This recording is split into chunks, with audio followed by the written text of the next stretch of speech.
Good morning, and welcome to the Unitarian Universalist Congregation of Lake County. I am Susie Lockwood, and I will be your service leader this morning. First, I want to give a gracious thank you for Henry being behind the scenes to fill in for Kristen this morning. I know you'll do great, Henry. We have some announcements, and first I'll start with a few. I'll begin by saying, please remain muted during the service unless you're called upon to speak. A reminder that the service is being recorded except for the time of sharing joys and concerns or the discussion period that immediately follows the service.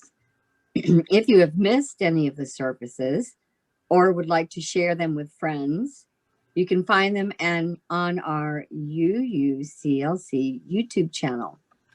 You can find the link in the weekly service bulletin or in the communicator.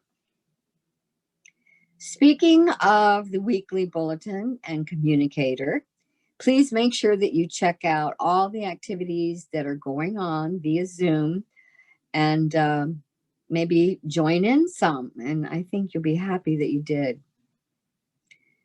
Today would be a great time to contribute to UUCLC. You can donate from the link that's in the chat box or go to our website, lakecountyuu.net. We will bring more information on how to donate later in the service. Okay, you can also put your joys and concerns in the chat box if the words are too tender to speak. Bake sale.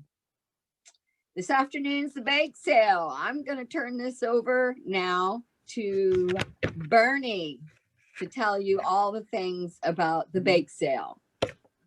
Bernie? Hello again. Hi. This is the last time you will hear from me about this subject, but not the last time you will hear from me. The bake sale is from 3 to 4:30. Setup is about 2:30. Those of you who are bringing goodies, put them in plastic bags, please. Think about $5, $10, and $15. We're making donations to support the food bank. And those of you who are not bringing goodies, bring money so you can buy goodies because you don't have enough. And you will be able to meet with Christina before it starts and turn your money into coupons to buy the goodies. See you later. There's been some concern about the weather, and we've been promised there will be weather. That's all we're getting, though. That's going to be great because it's a great time. I know we haven't seen each other in a very, very long time. So even if you're not buying or baking, bring a chair, bring your mask, and this is a great thing. And UU is going to send everything to people less fortunate. We have people suffering right here in our own backyard, some hungry, and we're going to do our part and say hello to everybody. All right, and Jane, is Jane here to talk about dropping off? Because I do have notes. Hi, good morning. Hi, Jane. Hi.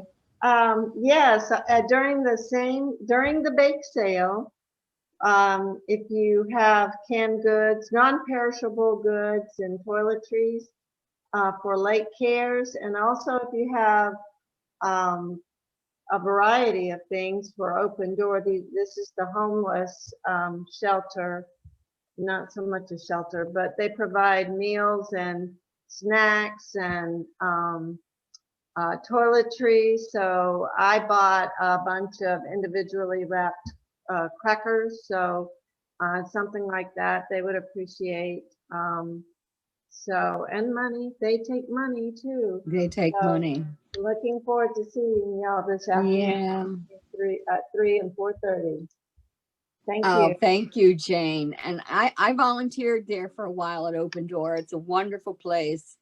They have washing machines and dryers for it's a drop-in for the homeless, and they can come do their laundry, they can come take their shower, and they can get hooked up to different programs and such. So there's a lot of great people that volunteer there also. So, and I've also been to Lake Cares when we delivered a check from UCLC.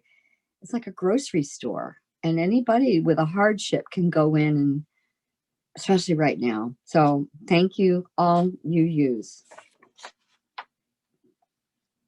Does anyone else have an announcement? I know there's a social justice thing tonight. I don't have notes on it. Is anyone here like to chime in? I can, Susie. Good. Yes, our lecture tonight is at 7 o'clock on Zoom, and our speaker is Cassandra Brown, who will be speaking on what makes our criminal justice so unjust. She used to be head of the ACLU in Central Florida, so I know she's got a lot of good information on that. I also just want to make a quick announcement about the Thanksgiving baskets. We delivered 13 baskets to the Helping Hands Ministry in Groveland. I think we had a total of 9 people participating, donating baskets and also donating gift cards. So thank you. From the Jane, from the social justice, or from UCLC, the gift baskets, or was it a organization? I'm sorry. That's wonderful. You may recall that Bridget Bennett, an immigration attorney, spoke on immigration at one of our social justice lectures.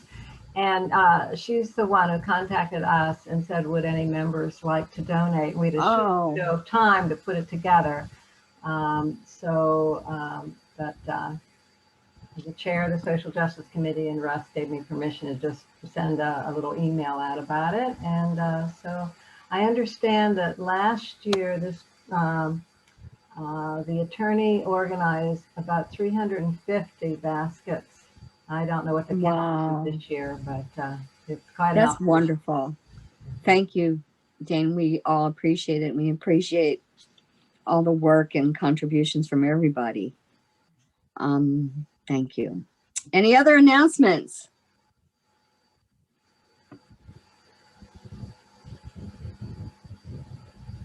Okay.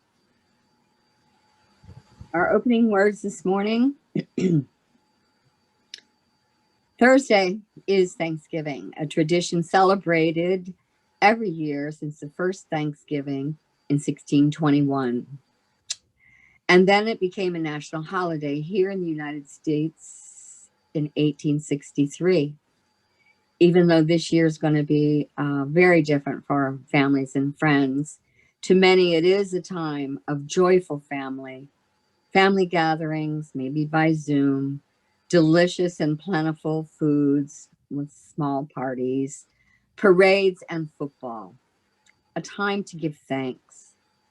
But to some, it is a reminder of genocide, theft of lands, and relentless assault on their culture. November is National Native American Heritage Month, and in the honor of Thanksgiving and for the month of National Heritage, I would like to read Metakuye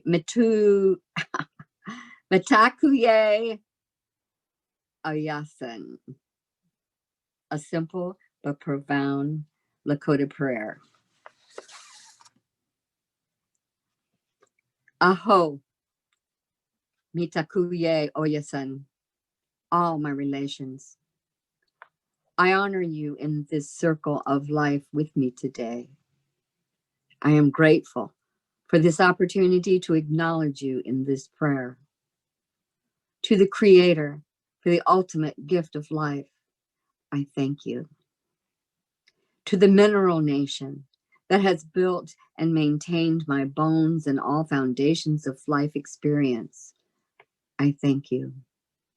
To the plant nation that sustains my organs and body and gives me healing herbs for sickness, I thank you. To the animal nation that feeds me your own flesh and offers your loyal companionship in this walk of life, I thank you.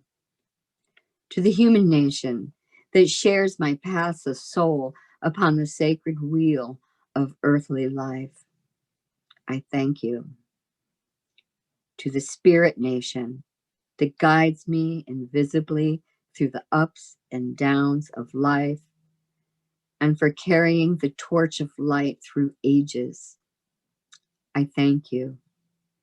To the four winds of change and growth, I thank you. You are my relations, my relatives, with whom I would not live. We are in this circle of life together, coexisting, codependent, co-creating our destiny, one not more important than the other. One nation evolving from the other, and yet each dependent upon the one above and the one below. All of us a part of the great mystery. Thank you for this life.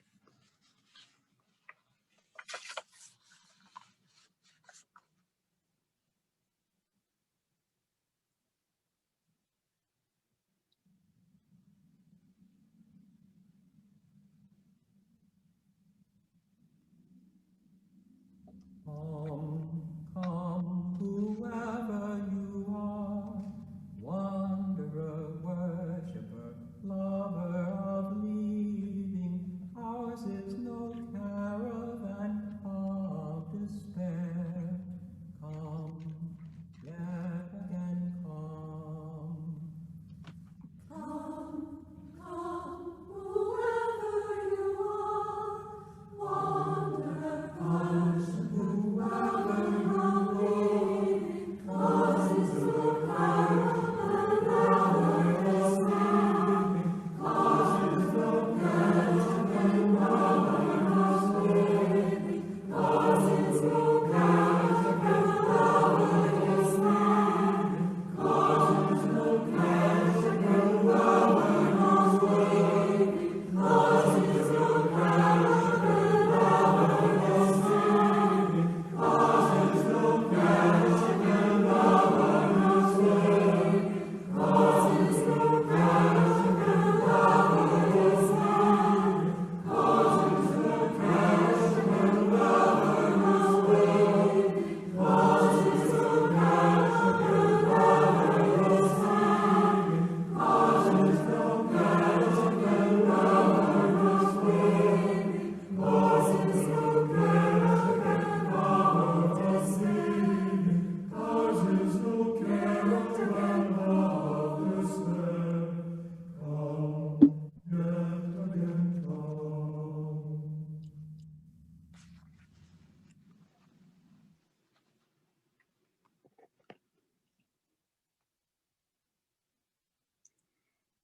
As we create and share sacred space together, let us reflect upon what brings us here.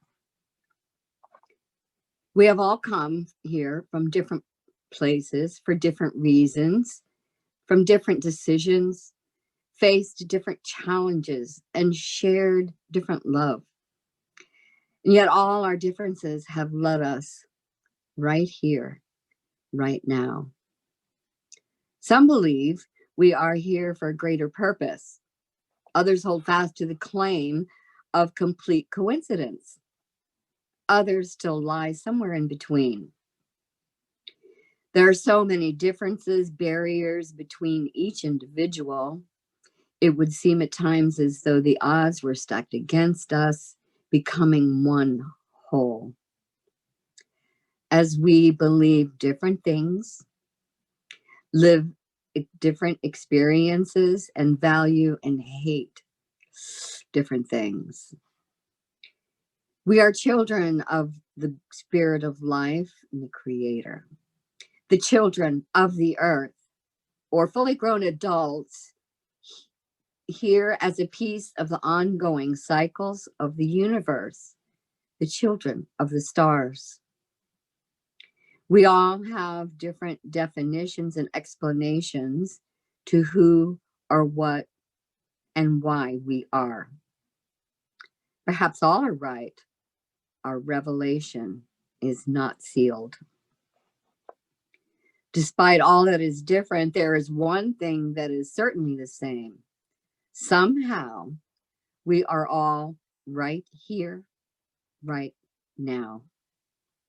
We are growing and changing and discovering all here, all together, sharing the same sacred space we have shared for years, throughout generations, constantly evolving, constantly changing. Let us continue. Let us change and fight together. Let us adapt together. Let us grow together. Let us worship together. Words by Ella Boyer.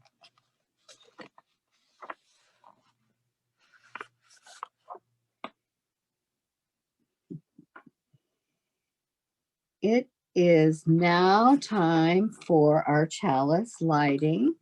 So, if you do not have a chalice, oh, you know candles are perfect. So get your candle and let's light our light.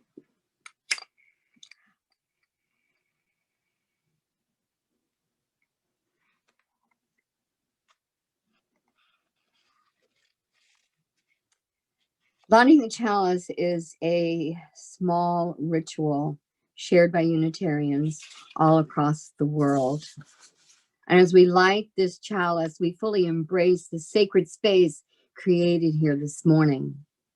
Please hold in your hearts the Unitarian Universalist principle, which calls us all to respect the interdependent web of existence of which we are a part. Today, as we give thanks and remember those who share this earth with us no longer and bear witness to their lives and to the roles they have played in ours, we pay homage to and make stronger that web that connects us all.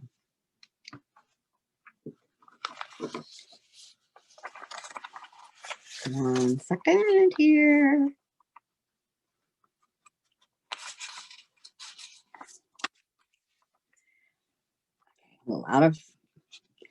I am thrilled to welcome back the Reverend Randy Granger as our guest speaker this morning, coming to us via Zoom from his home in New Mexico. As a reminder, Reverend Randy is an award-winning singer, songwriter, composer, and musician.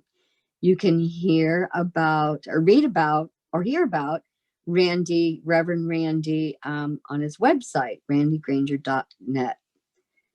This past weekend was a 3-day virtual Native Rhythms Festival, in which Randy was the master of ceremonies and also gave some beautiful performances. Our own Pete Conde also gave a wonderful flute performance. I hope some of you were able to tune in to enjoy some of the many, many talented people.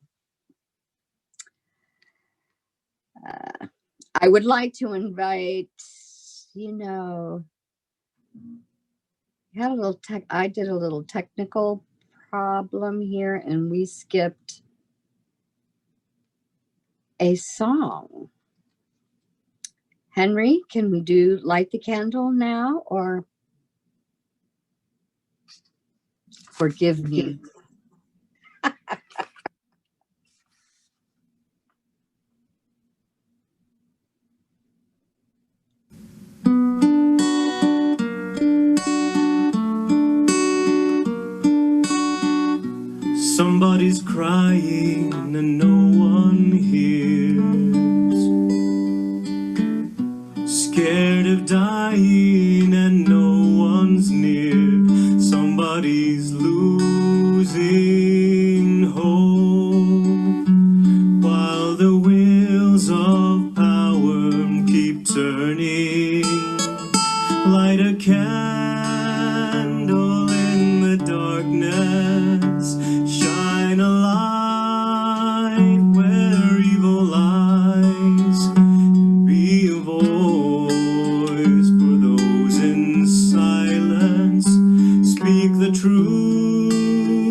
light a candle.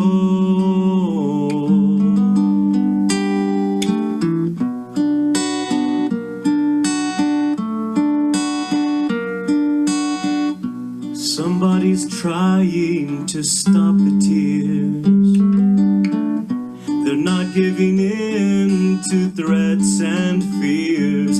Somebody's choosing hope while the wheels of power keep turning. Light a candle in the darkness. Shine a light where evil lies, and be a voice for those in silence. Speak the truth, keep hope alive. Light a candle in the darkness, and shine a light where evil lies, and be a voice for those in silence. And speak the truth, keep hope alive. Light a candle, be a candle.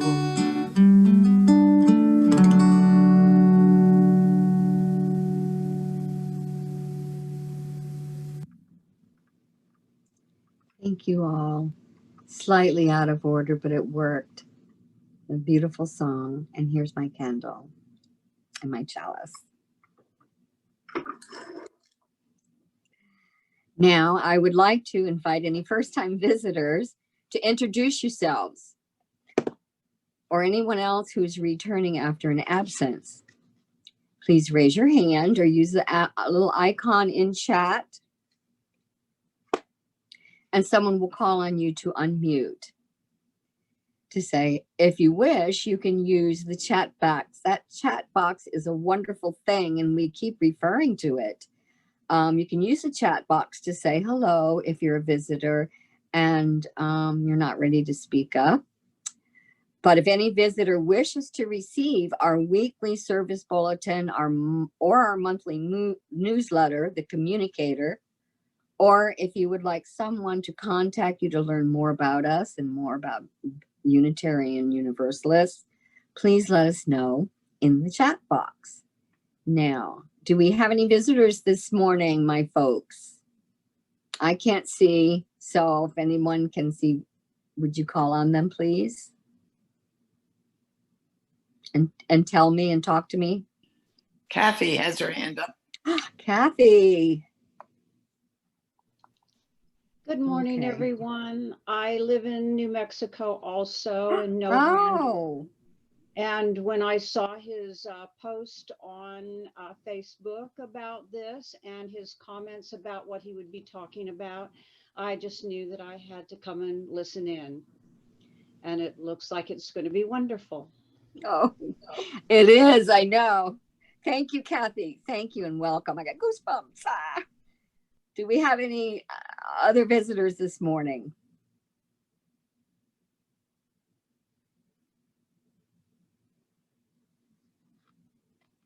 None? I also came here because I saw Randy's announcement and I'm eager to hear him. Also from New Mexico. Oh, well, thank you for coming and thank you for speaking up. Okay, well, I think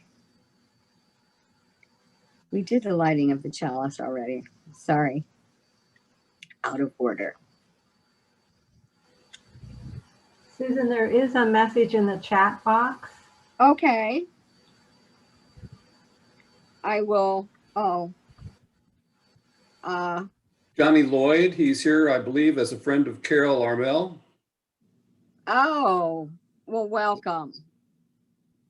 And Carol Armel, never mind. We're going to do joys and concerns. Okay. Actually, it's Carol Armel's son. He's met some person it's Arnie? and really enjoys sitting in on these online services. That's his message from chat. So welcome to Johnny, eh, Susie? Yeah. Is that Arnie or is this another son? No, this is another son. Oh, hi. Welcome, welcome, welcome. Okay. Am I all together here? There you go. I see it. Well, welcome everyone. And we're glad that you're here. And yes, it's worth it to tune in from New Mexico to see Randy. Now we make time for sharing of our joys and concerns, sorrows, or set an intention for the coming days. Again, this part of our service is not recorded. We will now have a time of silent reflection or meditation, being mindful of all that we have heard here this morning. Find a comfortable position. My gong guy's not here. Comfortable position. Take a deep breath in and out. And let the beautiful flute music of our own Pete Conde bring you to mindfulness.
Now, if you recite with me our congregational covenant, love is the spirit of this church and service is its law. This is our great covenant, to dwell together in peace, to seek the truth in love, and to help one another.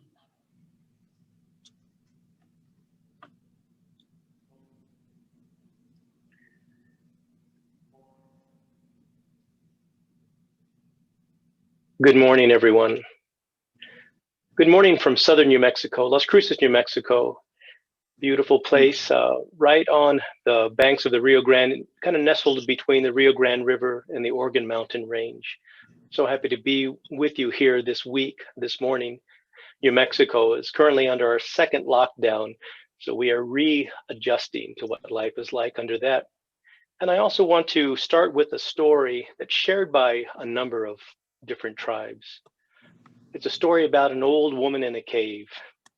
There was once this mystic cave long ago where this very, very ancient woman lived there.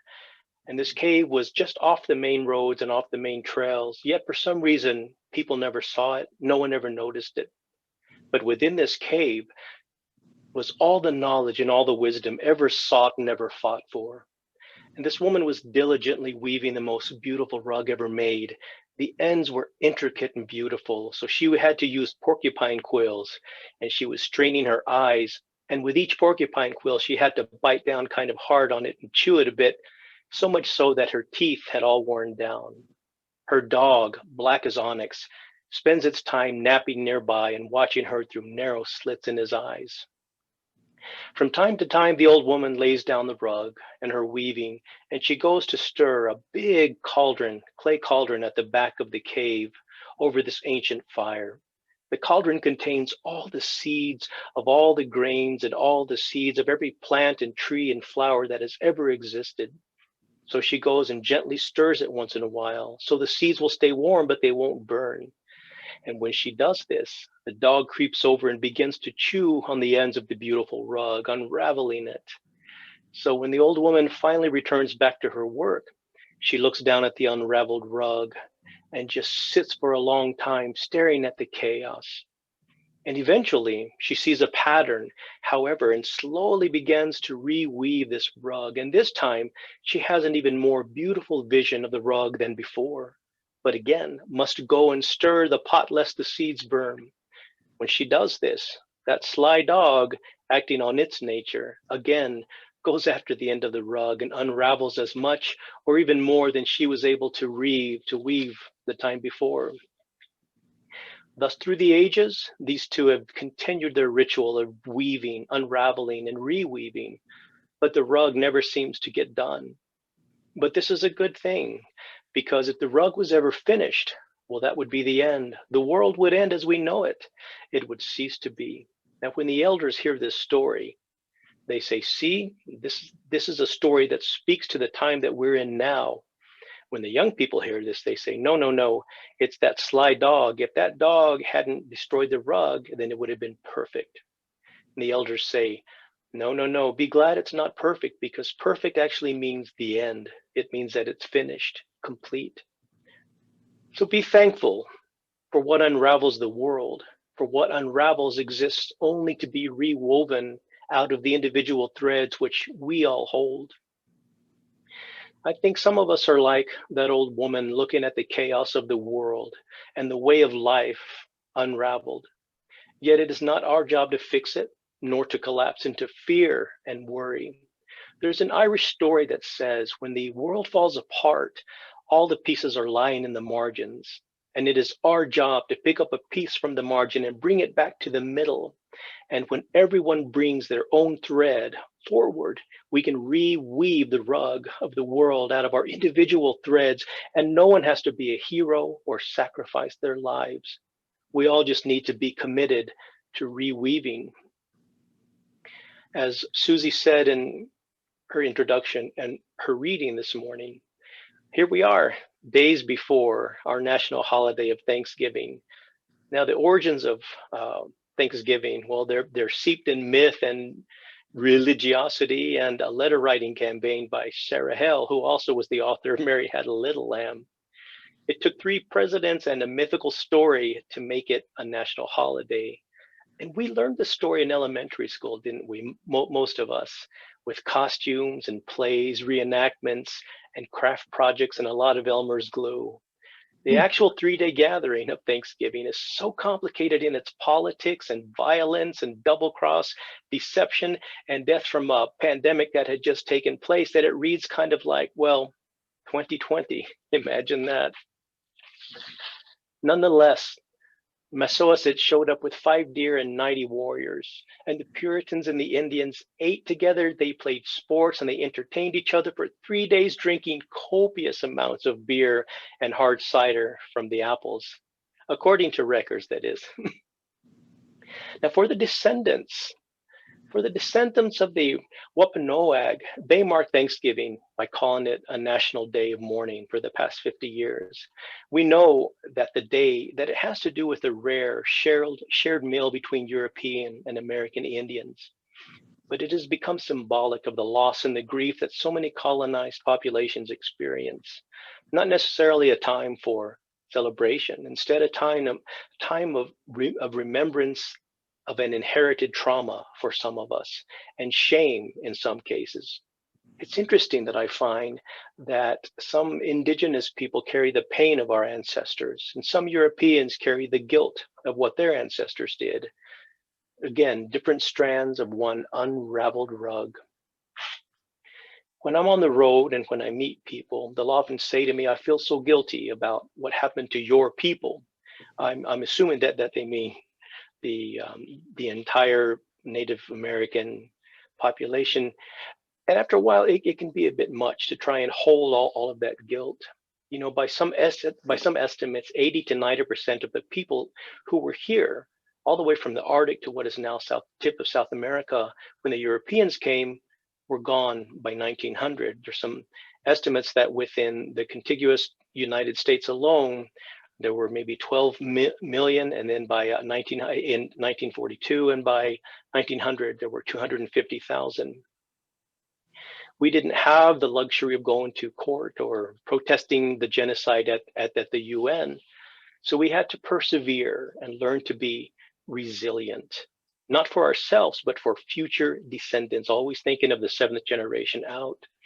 I have beautiful, enlightened spiritual friends who tell me how guilty that they feel about the plight of the oppressed and the disenfranchised, the marginalized, and the less fortunate. And that is so welcomed and it's so needed, and it's a beautiful sentiment. But sometimes it can feel more like, here, hold my baggage so I can feel lighter.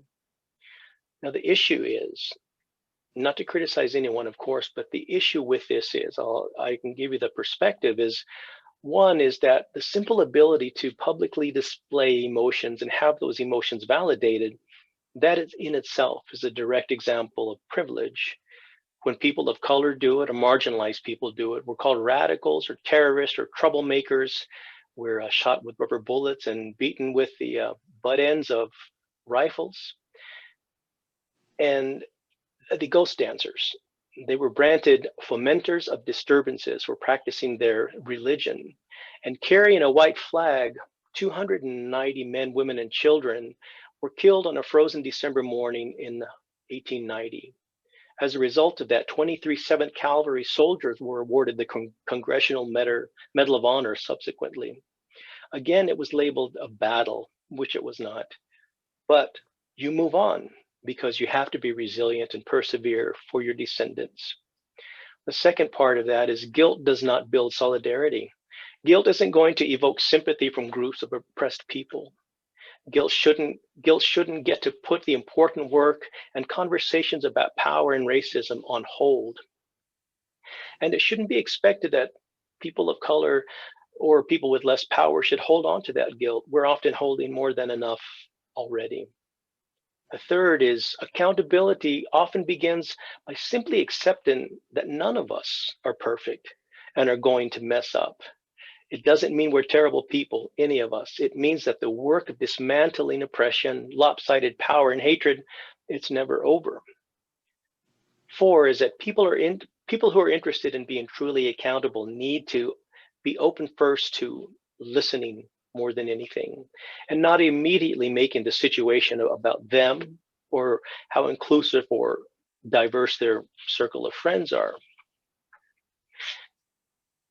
I know that I'm amongst allies here. I have met quite a few of you when I was out there doing a concert and speaking at your church back when you could meet in the actual church. I know I'm amongst allies, but I do want to tell you about that there is another side to this story of Thanksgiving, and for some it's a difficult time.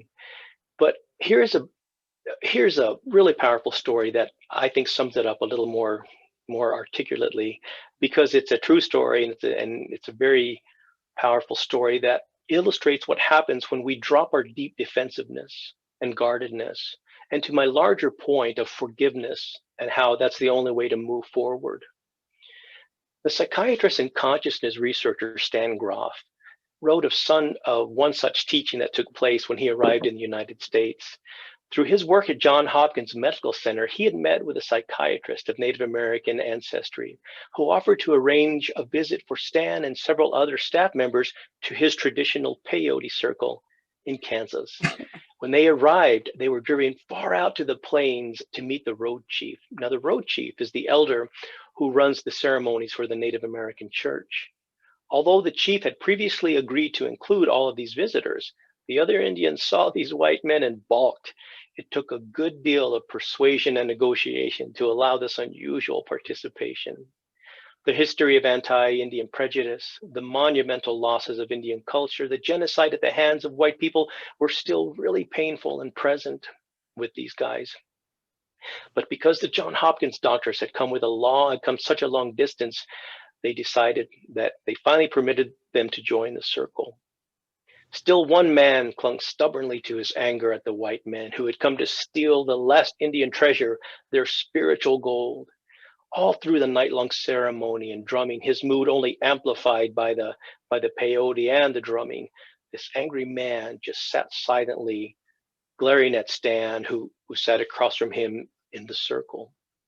By morning, he had not softened one bit. Even after a whole night of prayers and ceremony, he was still angry, and it seemed as if this is how it would end, in an angry standoff. Finally, on the last round of blessings, the host psychiatrist thanked the tribe for being willing to include these white healers in their midst, especially Stan, he said. Stan, who was living in exile because of the communists were preventing him from returning to his native Czechoslovakia. Well, all at once, this angry man's face changed. He leapt to his feet, ran across the circle, crossed the fire, and fell into Stan's lap, sobbing. For many minutes, he hugged Stan and the others nearby, sobbing, apologizing for his misguided hatred. They didn't know what was going on. And as this man wept, his story poured out. He had flown a bomber in the Air Force in World War II. And in the last weeks of the war, as the Nazis withdrew, his plane had bombed and unnecessarily destroyed the city of Pilsen, one of Czechoslovakia's most beautiful cities at the time. Even though Czechoslovakia had been anti-Nazi and forcibly occupied by the Germans, well, now the tables had turned.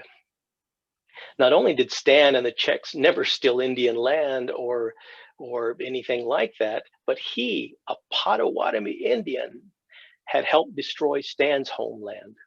He was the perpetrator and Stan's people were the victims. This realization was more than he could bear.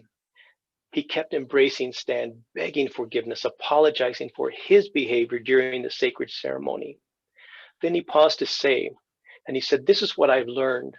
I see now that there can be no hope for the world if we carry hatred for deeds committed by our ancestors. I know now that you are not my enemies, but my brothers. Who knows? At that time, I might have been on the other side. We are all children of one great spirit. Our Mother Earth is in trouble, and if we do not work together, we will die." So he said, I see now that there can be no hope for this world if he carries that hatred of what happened to his ancestors or the pain of his ancestors any more than there can be any moving forward if he's carrying the anger and the guilt of the other's ancestors. And I think that's just a beautiful story that illustrates how we can never move forward if we're carrying anger or resentment or guilt. It's just impossible. November, like Susie said, is Native American Heritage Month. And I suppose maybe to counteract Thanksgiving, which, like I said, the descendants of those tribes affected by the Pilgrims now call the Day of Mourning. Here in New Mexico, last year, we've started to mark Indigenous Peoples Day instead of Columbus Day. But, I find no matter how many monuments or statues that we topple, until we actively work together to dismantle the systems that dehumanize and allow hatred to become policy, we haven't learned a thing from our human story.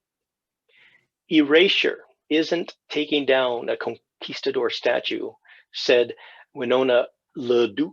She is a great Native American she's a great Native American activist who ran for vice president in 1996 and in 2000 with Ralph Nader as her running mate. And she continues to say that erasure is when you don't even know the name of the people who own the land where you live. So I find that emotions like guilt and pity and regret, they're kind of self-indulgent emotions that don't lead into action. So I think the real work is mining those feelings within ourselves and challenging injustice through action and through change. See, our inner world creates our outer world, response by response, action by action, instead of reaction, instead of reacting to every perceived slight. What's going to make it change is forgiveness, is compassion, understanding, listening, empathy, and service, the way that your congregation does. Service is really our only way forward. So I'm going to end with this poem, a really powerful poem that was written this year by an award-winning author, activist, poet named Sonia Renee Taylor. You know, everyone's talking about this new normal, and I always had trouble with that. I thought, when are we going to return to normal? Let's hope that we don't. And so this is what her poem says. We will not go back to normal. Normal never was. Our pre-corona existence was not normal other than we normalized greed, inequity, exhaustion, depletion, extraction, disconnection, confusion, rage, hoarding, hate, and lack. We should not long to return, my friends. We are being given the opportunity to stitch a new garment, one that fits all of humanity and all of nature. So I wish you all a reflective Thanksgiving with unexpected joys, reasons for gratitude and appreciation, with memories that nourish you, smiles, and above all, peace. Stay healthy, take care of each other, and take care of those that you value and care about. Thank you.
Aho.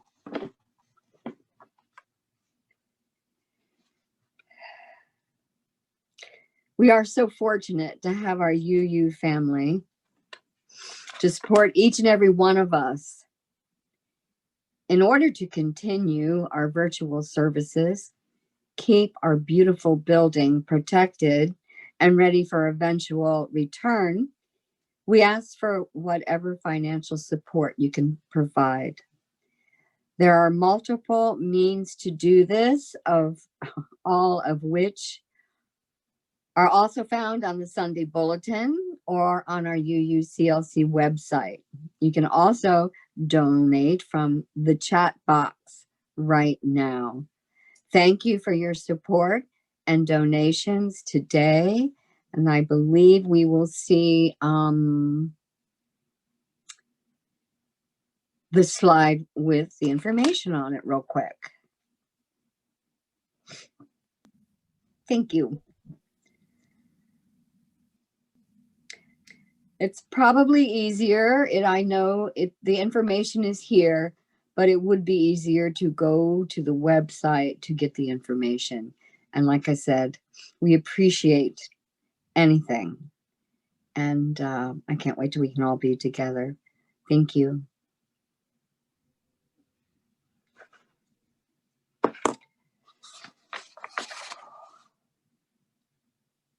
Okay. My closing words today, I've searched and searched, are from a little book of mine called A Cherokee Feast of Days, a gift from a special person. Okay, a Cherokee Feast of Days Daily Meditation by Joyce Sequishi Helfer. Looking back can create guilt where none should exist. No doubt everyone has things they wish they had not done, but in most cases, we did what we could at that moment.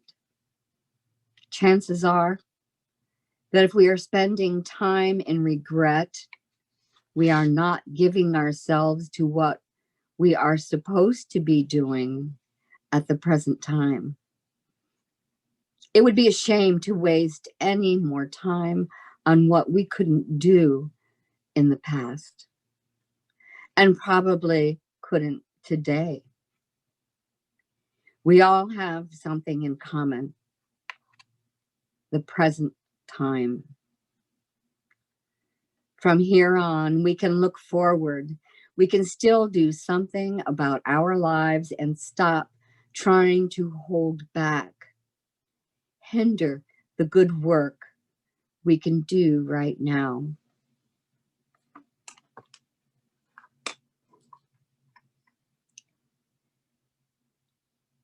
Simple. We will now extinguish our flame. Happy Thanksgiving to everyone. Go now in peace. And again, Randy, aho.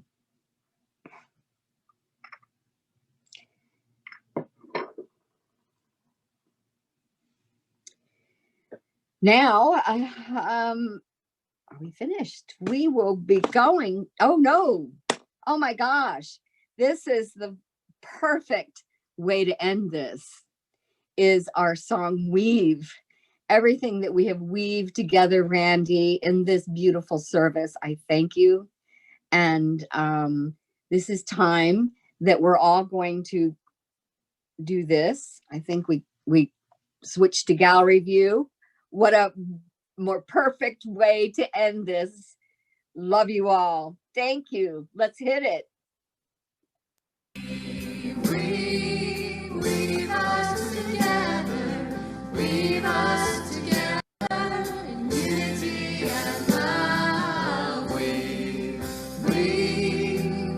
us together, weave us